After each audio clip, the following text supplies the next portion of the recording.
નમસ્કાર વાલા વિદ્યાર્થી મિત્રો, હું કનુભાઈ ગુરુજી આપ સૌનું હાર્દિક સ્વાગત કરું છું। વિદ્યાર્થી મિત્રો, આજે આપણે સ્વાધ્યાય 10.2 દાખલા નંબર 12 શીખીશું। ત્રિકોણ એબીસી એ 4 સેમી ત્રિજ્યાવાળા વર્તુળને પરિગત છે। રેખાખંડ બીડી અને ડીસી એ બીસીનું સ્પર્શબિંદુ ડી આગળ અનુક્રમે 8 સેમી અને 6 સેમી લંબાઈના રેખાખંડમાં વિભાજન કરે છે। બાજુઓ એબી અને એસી શોધો। અહીંયા આપણે એબી બાજુ અને એસી બાજુ શોધવાની છે। જો અહીંયા ડી બિંદુ આગળ આ બીસી જે બાજુ છે એનું 6 સેમી અને 8 સેમીમાં વિભાજન થાય છે। સીડી અહીંયા 6 છે અને બીડી 8 છે। હવે આપણે પ્રમેય 10.2 મુજબ જાણીએ છીએ કે વર્તુળના બહારના બિંદુમાંથી વર્તુળને દોરેલા સ્પર્શકોની લંબાઈ સમાન હોય છે। તો એના આધારે અહીંયા સીડી જો 6 હોય તો સીએફ પણ 6 થશે। એ જ પ્રમાણે બીડી 8 હોય તો બીઈ પણ 8 થશે, બરાબર। હવે આપણે આખા એબી મેળવવા હોય તો આપણી પાસે એઈ અને એએફ હોવા જોઈએ। તો આપણે એઈ અને એએફ જે છે એક્સ ધારી લઈશું, બરાબર। અને પછી આ ત્રિકોણના ક્ષેત્રફળનો ઉપયોગ કરી એક્સ મેળવી દઈશું અને પછી આ બાજુઓ બંને છે આપણને મળી જશે। પૂરેપૂરું ધ્યાન આપજો, ધીરે ધીરે આગળ વધીએ, એક એક વિગતને સમજવાનો પ્રયત્ન કરજો। પહેલાં આપણા એક્સ ધારવાનું કામ કરી લઈએ। ધારો કે એઈ બરાબર એએફ બરાબર એક્સ સેમી। હવે એક્સ ધાર્યા પછી આ ત્રિકોણની બધી જ બાજુઓના માપ મેળવી લઈએ। હવે આપણે ધોરણ 9ની અંદર હેરોનનું સૂત્ર જે ભણ્યા હતા એની અંદર શીખીને આવ્યા છીએ કે ખૂણા એની સામેની બાજુને સ્મોલ એ, ખૂણા બીની સામેની બાજુને સ્મોલ બી, ખૂણા સીની સામેની બાજુને સ્મોલ સી, બરાબર। આવું આપણે નામકરણ આપતા હતા। એબીસીડીના જે સ્મોલ અક્ષરો છે, સ્મોલ લેટર્સ, એનો ઉપયોગ કરતા હતા। તો એ જ અહીંયા ઉપયોગ કરીને પહેલી બધી જ બાજુઓ મેળવી લઈએ। અહીંયા ખૂણા એની સામેની બાજુને સ્મોલ એ કહીએ તો સ્મોલ એ બરાબર અહીંયા બીસી બાજુ છે એ પણ લખીએ, આગળ જતાં આનો ઉપયોગ કરવાનો છે। અહીંયા 6 અને 8નો સરવાળો કરી દો તો 6 + 8 બરાબર 6 અને 8 14 સેમી। એ જ પ્રમાણે ખૂણા બીની સામેની બાજુ છે સ્મોલ બી અને જે અહીંયા ત્રિકોણની અંદર નામ છે આનું એસી। એસી જે છે એક્સ અને 6ના સરવાળા બરાબર છે, તો અહીંયા લખીએ એક્સ + 6 સેમી। એના પછી ખૂણા સીની સામેની બાજુ છે આને સ્મોલ સી કહીશું, સ્મોલ સી। સ્મોલ સી બરાબર એબી, તો એબી છે એક્સ અને 8નો સરવાળો છે, એક્સ + 8 સેમી। હવે આપણે એક કામ કરીએ, આ ત્રિકોણની પરિમિતિ છે પહેલી શોધી લઈએ। તો ત્રિકોણની પરિમિતિ એટલે તેની ત્રણેય બાજુઓના માપનો સરવાળો। તો ત્રિકોણ એ બી સીની પરિમિતિ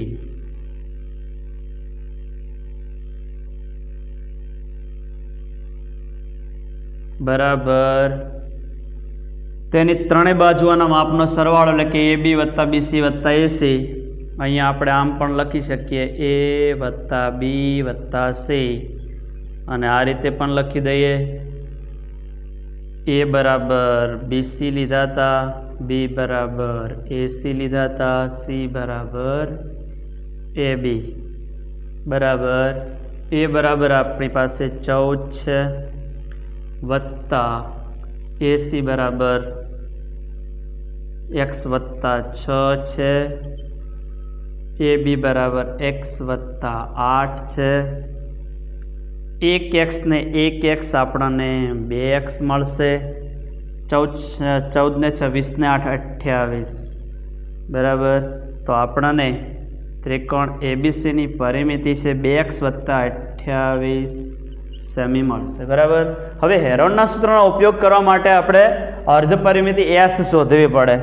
તો અહીંયા અર્ધ પરિમિતિ એસ મેળવી લઈએ।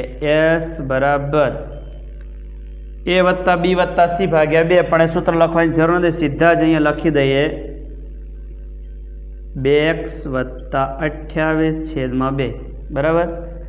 અને આ બગડો કોમન નીકળે એટલે 2 ઉડી જાય તો આપણને અર્ધ પરિમિતિ મળી જાય. અહીંયા અર્ધ પરિમિતિ s બરાબર અહીંયા 2 ઉડે એટલે x વધશે, અને 28ને 2 વડે ભાગો એટલે 14 વધશે. તો આપણને અર્ધ પરિમિતિ s x વત્તા 14 સેમી મળશે. હવે વિદ્યાર્થી મિત્રો હેરોનના સૂત્રનો ઉપયોગ કરીએ છીએ ત્યારે આપણા સૂત્રની અંદર s minus a, s minus b ને s માઇનસ c આવે છે બરાબર. તો એને પહેલથી શોધીને રાખી સીધા જ મૂકવાના થાય એટલે પહેલથી જ એ ત્રણે ત્રણ છે શોધી લઈએ. ટૂંકમાં આપણા જે સૂત્ર છે વર્ગણો s કૌંસમાં s માઇનસ a, બીજા કૌંસમાં s માઇનસ b, ત્રીજા કૌંસમાં s માઇનસ c, એની અંદર s માઇનસ a આવે છે. પહેલાં અહીંથી શોધી લઈએ. આપણી પાસે s બરાબર x વત્તા 14 છે, તો x વત્તા 14 એમાંથી a આપણી પાસે 14 છે, 14 બાદ કરી દો તો 14 માં 14 જાય તો 0, તો આપણી પાસે s માઇનસ a બરાબર x આવશે. એના પછી s માઇનસ b, ચલો s તો x વત્તા 14 જ છે, માઇનસ b બરાબર x વત્તા 6 છે. હવે અહીંયા કૌંસ કરીને કૌંસમાં x વત્તા 6 લખીએ તો આ માઇનસ અંદર દાખલ થાય એટલે ચિહ્નો બદલાય, તો ચિહ્ન બદલીને જ લખી દેવાના. અહીંયા સીધા આપણને ખબર પડે બરાબર. અહીંયા x આ પ્લસના માઇનસ કરી દેવાના કે માઇનસ કૌંસમાં દાખલ થાય એટલે ચિહ્ન બદલાઈ જાય, એટલે સીધું ચિહ્ન બદલીને જ લખીએ. પ્લસના થઈ જાય માઇનસ, અહીંયા આવશે 6. એક્સમાંથી એક્સ જતા રહેશે, 14માંથી 6 જાય તો કેટલા વધશે? 8 વધશે. હવે અહીંયા s માઇનસ c, s બરાબર આપણી પાસે x વત્તા 14 છે, માઇનસ c બરાબર x વત્તા 8 છે, તો અહીંયા પણ ચિહ્ન બદલીને જ લખી દઈએ. તો x અને પ્લસના થઈ જશે માઇનસ, એક્સમાંથી x જાય તો 0, 14માંથી 8 જાય તો 6. અને હવે હેરોનના સૂત્રનો ઉપયોગ કરી અને પહેલાં ત્રિકોણના ક્ષેત્રફળને શોધીએ. ત્રિકોણ ABCનું ક્ષેત્રફળ, ત્રિકોણ ABCનું ક્ષેત્રફળ બરાબર હેરોનનું સૂત્ર અહીંયા લખીશું. વર્ગમૂળમાં s પહેલા કૌંસમાં s માઇનસ a ગુણ્યા બીજા કૌંસમાં s માઇનસ b ગુણ્યા ત્રીજા કૌંસમાં s માઇનસ c બરાબર નીચે બરાબર કરીશું. ફરી આ રીતે વર્ગમૂળ કરી દઈશું. હવે આપણી પાસે જે કિંમતો છે મૂકી દઈએ. તો s બરાબર આપણી પાસે x વત્તા 14 છે, તો અહીંયા પહેલાં જ લખી દઈએ x વત્તા 14. s માઇનસ a બરાબર આપણી પાસે x છે, તો એ x લખી દો. s માઇનસ b બરાબર 8 છે, તો 8 લખી દઈએ. s માઇનસ c બરાબર 6 છે, તો એ 6 લખી દઈએ. બરાબર છે. હવે અહીંયા કેટલા ગુણાકાર થાય એવા છે કરી દઈએ. તો 8 6 48, તો એ 48ને અહીંયા પહેલાં લખી દઈએ, x પણ લખી દઈએ અને કૌંસમાં x વત્તા 14 બરાબર છે. હવે અહીંયા આ જે મળ્યું છે એને આપણે પરિણામ 1 કહી દઈએ હાલ પૂરતું. બરાબર. હવે આ જે ત્રિકોણ ABC છે આની અંદર બીજા 3 ત્રિકોણ બને છે.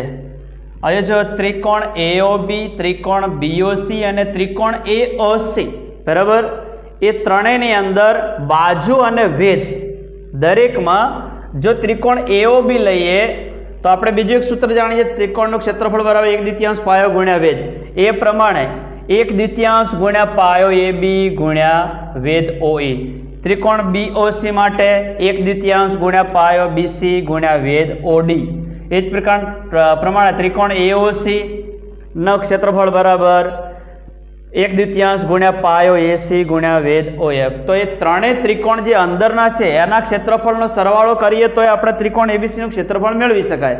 તો આપણે હવે ત્રિકોણ ABCના ક્ષેત્રફળ માટે અંદરના ત્રણેય ત્રિકોણના ક્ષેત્રફળનો સરવાળો લઈએ. એના આધારે આની જેમને જેમ પરિણામ 2 મળશે, પરિણામ 1 અને 2ની સરખામણી કરશો એટલે આપણને xની કિંમત મળી જશે. અને xની કિંમત મળે પછી એની અંદર ખાલી 8 અને અહીંયા 6 ઉમેરવાના રહેશે એટલે બાજુ આપણને મળી જશે. તો ત્રિકોણ ABCનું ક્ષેત્રફળ ફરી એકવાર ત્રિકોણ ABCનું ક્ષેત્રફળ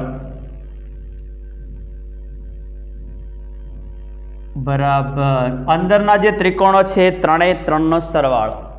ત્રિકોણ AOB નું ક્ષેત્રફળ વત્તા ત્રિકોણ BOC નું ક્ષેત્રફળ વત્તા ત્રિકોણ AOC નું ક્ષેત્રફળ. તો અહીંયા પહેલા ત્રિકોણ AOB નું ક્ષેત્રફળ, ત્રિકોણ AOB નું ક્ષેત્રફળ વત્તા ત્રિકોણ BOC નું ક્ષેત્રફળ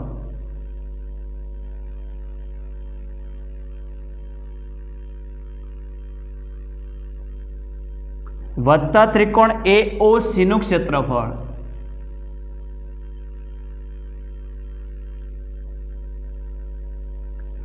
બરાબર નીચે બરાબર કરીશું.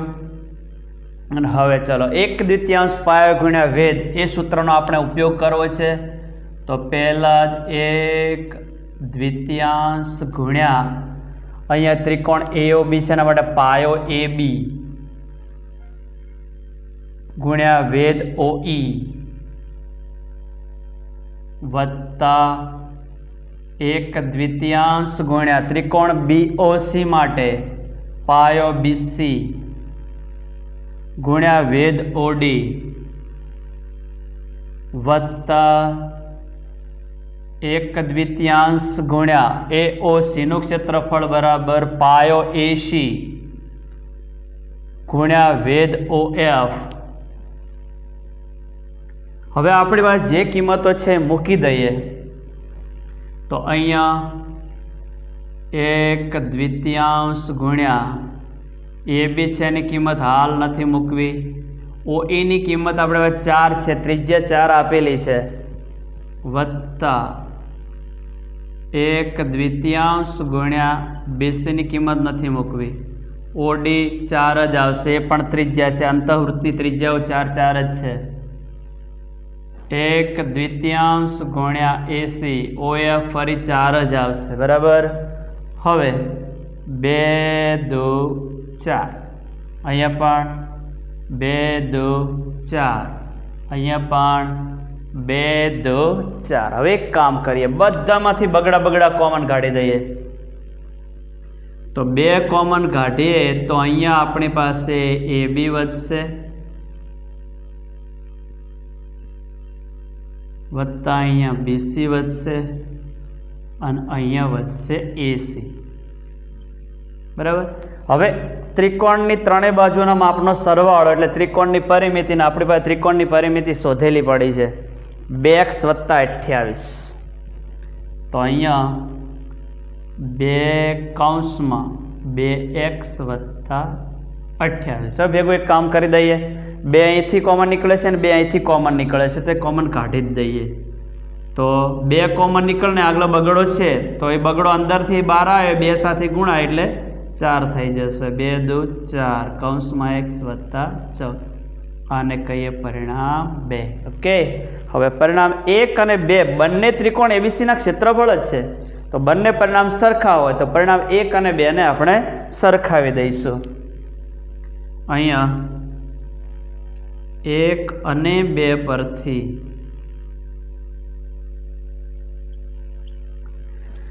પહેલા પરિણામ ડાબી બાજુ લખી દઈએ.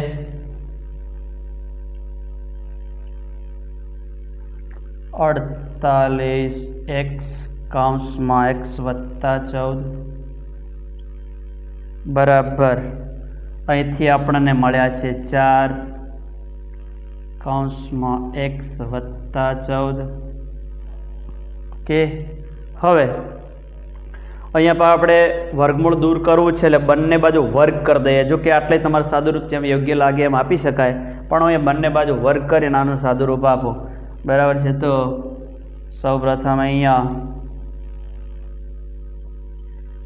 બંને બાજુ વર્ગ કરતા એ ધ્યાન લખવું નથી, આ બાજુથી વર્ગમૂળ દૂર થઈ જશે. તો 48x વત્તા 14 અહીંયા 4 નો વર્ગ 16 થશે અને અહીંયા x વત્તા 14નો વર્ગ બરાબર છે। હવે અહીંયા આપણે 48 છે, 16 તરી 48 થશે બરાબર છે। આખા જ અહીંયા એમને એમ રાખીએ 16 ગુણ્યા 3x કૌંસમાં x વત્તા 14 બરાબર 16 ગુણ્યા આના બે અવયવો પાડી દઈએ x વત્તા 14 x વત્તા 14 બરાબર। હવે ચલો 16 અહીંયા ડાબી બાજુ જાય એટલે ભાગાકારમાં જાય એટલે 16 ઉડી જશે। બીજું અહીંયા x વત્તા 14 પણ અહીંયા છેદમાં જાય એટલે એક x વત્તા 14 છે એ ઉડી જશે બરાબર। તો આપણી પાસે અહીંયા ડાબી બાજુ વધશે 3x અને જમણી બાજુ વધશે x વત્તા 14। હવે પ્લસ x છે અને ડાબી બાજુ લઈ જઈએ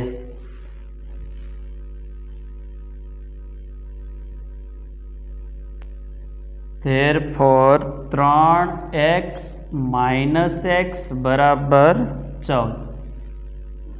3x માંથી એક જાય એટલે 2x બરાબર 14 અને therefore x બરાબર 14 છેદમાં 2 2 સિત્તા 14 therefore x બરાબર આપણને મળી ગયા છે 7। અને હવે આપણે જે બાજુઓ શોધવી છે એ મળી જશે કારણ કે મેઇન આપણું કામ હતું અહીંયા AB અને AC શોધવાનું। આપણને AB અને AC શોધવાના કયા હતા તો હવે આપણને AB મળી જાય।